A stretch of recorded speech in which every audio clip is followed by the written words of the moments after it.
नमस्कार। इस वीडियो में हम बात करने वाले हैं इंडिया पर मंडरा रहे कोयले संकट की। क्या हुआ है, क्यों हो रहा है, इस सभी की बात अगले 4 मिनट में। मेरा नाम है अरुण सिंह। सबसे पहले समझिए कि इंडिया हेवीली डिपेंडेंट है कोल पर, क्योंकि कोल मैक्सिमम कंट्रीब्यूट करता है इंडिया की इलेक्ट्रिसिटी प्रोडक्शन के लिए। 3 सेक्टर्स हैं जो मेजरली रिस्पॉन्सिबल हैं इलेक्ट्रिसिटी जनरेशन के लिए। नंबर 1 सेंट्रल सेक्टर है, 25.2% कंट्रीब्यूट करता है। स्टेट सेक्टर 26.8% और उधर प्राइवेट सेक्टर सबसे ज्यादा कंट्रीब्यूट करता है 48.1%। अब वीकेंड पर क्या हुआ, उत्तर प्रदेश, राजस्थान, केरला, कुछ ऐसी स्टेट्स थी जिन्होंने रिपोर्ट किया कि वीकेंड्स पर ब्लैकआउट्स वहां के लोगों को एक्सपीरियंस हुए। Maharashtra state electricity regulatory commission जो है MSE DCL, उन्होंने अपने कंज्यूमर्स को कहा कि इलेक्ट्रिसिटी को थोड़ा ध्यान से यूज करें सुबह 6 से 10 और शाम 6 से 10 के बीच में, ताकि डिमांड और सप्लाई के बीच में बैलेंस बिठाया जाए। ये तब हुआ जब 13 थर्मल पावर प्लांट जो उन्हें सप्लाई करते थे इलेक्ट्रिसिटी, वो बंद हो गए।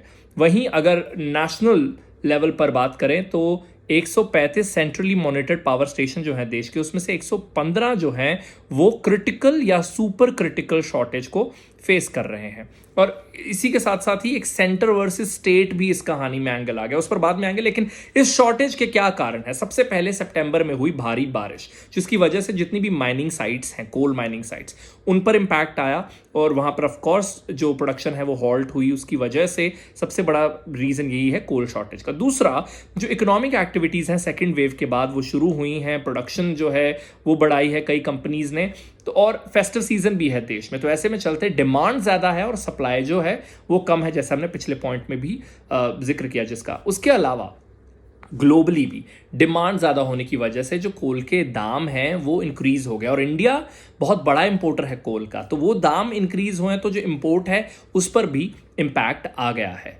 और ये 3 पॉइंट्स तो सरकार ने मेंशन किए ही, लेकिन उसके साथ साथ एक प्रेस रिलीज जो पावर मिनिस्ट्री ने संडे को इशू की, उसमें उन्होंने कहा कि there are also legacy issues of heavy dues of coal companies from certain states, Maharashtra, Rajasthan, Tamil Nadu, UP, Rajasthan और मध्य प्रदेश का उन्होंने नाम लिया है कि जो कोल कंपनी से इन स्टेट्स के ड्यूज हैं। वहीं आज union minister for coal Prahlad Joshi ने कहा कि कंट्री की रिकॉर्ड सप्लाई रही है मंडे को कोल की, और वहीं कोल इंडिया और कोल मिनिस्ट्री पूरे एफर्ट्स लगा रही है ताकि कंट्री की जो डिमांड है उसे पूरा किया जाए। और कोल इंडिया लिमिटेड के पास 22 दिन का स्टॉक है कोल का। उधर 9 अक्टूबर को दिल्ली के जो मुख्यमंत्री हैं अरविंद केजरीवाल, उन्होंने सेंटर को अलर्ट किया एक लेटर के साथ।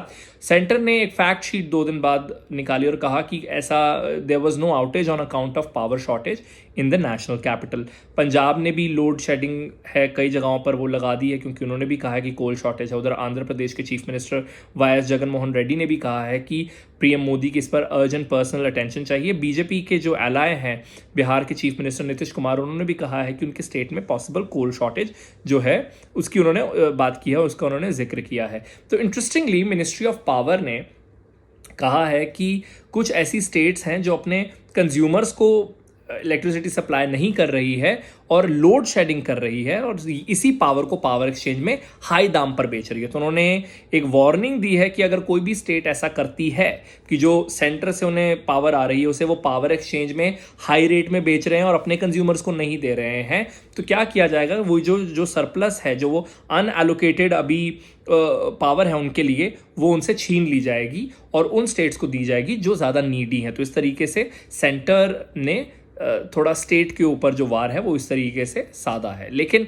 पिछले पूरे हफ्ते ही सरकार यही कहती आई है कि सिचुएशन अंडर कंट्रोल है। दूसरी तरफ स्टेट्स की तरफ से अलर्ट जारी किए जा रहे हैं, किए गए हैं। तो आगे आने वाले दिनों में क्या होता है, सिचुएशन कितनी कंट्रोल में रहती है, वो जानना होगा। इसी के साथ इस वीडियो को मैं करता हूं खत्म। मेरा नाम है Arun Singh. It's goodbye from my side.